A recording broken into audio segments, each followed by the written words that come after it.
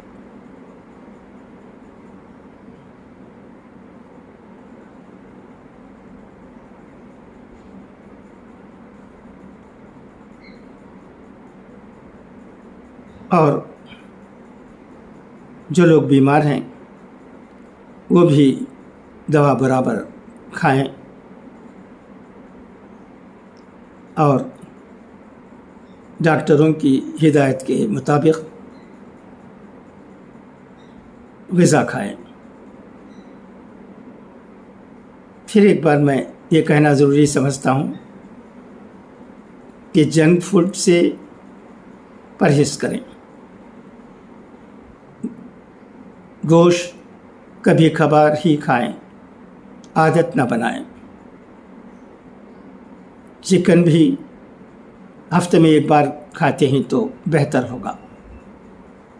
Vegetable کا استعمال زیادہ کرنے کی ضرورت ہے۔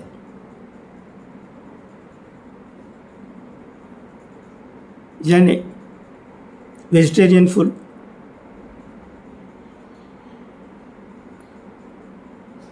صحت کے لیے ضروری ہے، اس کا ہمیں خیال رکھنا چاہیے۔ صحت کی حفاظت ہم کر سکتے ہیں، یہ بھی ہمیں سمجھ لینے کی ضرورت ہے۔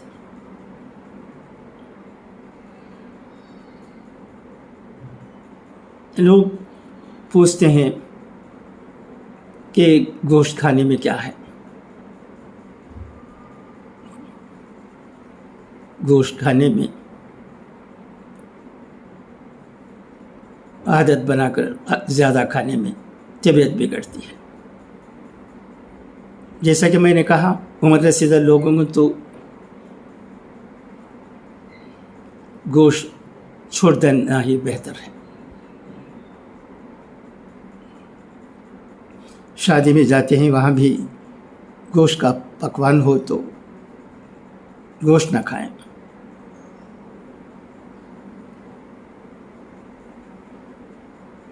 یہ ضروری ہے. میں یہ باتیں ہمارے دوست احباب میں شیئر کرنا چاہتا تھا. آپ اس سلسلے میں کیا سمجھتے ہیں؟ اگر ہو سکا تو بتائیے گا. ویڈیو میں ہی کامنٹ کرتے ہیں تو اور بہتر ہوگا، کیونکہ اس سے دوسرے لوگوں کو بھی فائدہ ہوگا. وہ بھی سمجھ سکیں گے کہ ہمارے درمیان کیا باتیں ہوتی ہیں. ہمیں سمجھ لینا چاہیے کہ کن غذاؤں کی ہمیں ضرورت ہے اور کن غذاؤں کی ہمیں ضرورت نہیں ہے. اس کے مطابق ہم عمل کرتے ہیں تو وہ اچھا رہے گا. ایک اور بات بھی، عمر رسیدہ لوگوں کو، اکثر لوگوں کو دوا لینا پڑتا ہے. وہ وقت پر دوا لے لیں، دوا نہ چھوڑیں، ہرگز نہ چھوڑیں. دوا بھی ہمارے لیے ضروری ہے، اور دوا کھا کر جب ہم دعا کرتے ہیں تو اللہ تبارک و تعالی ہمیں ضرور صحت عطا کرتے ہیں. ہماری طبیعت اچھی رہتی ہے، اس میں شک نہیں. اچھا، تو اب اجازت، انشاءاللہ پھر ملاقات ہوگی. خدا حافظ، فی امان اللہ.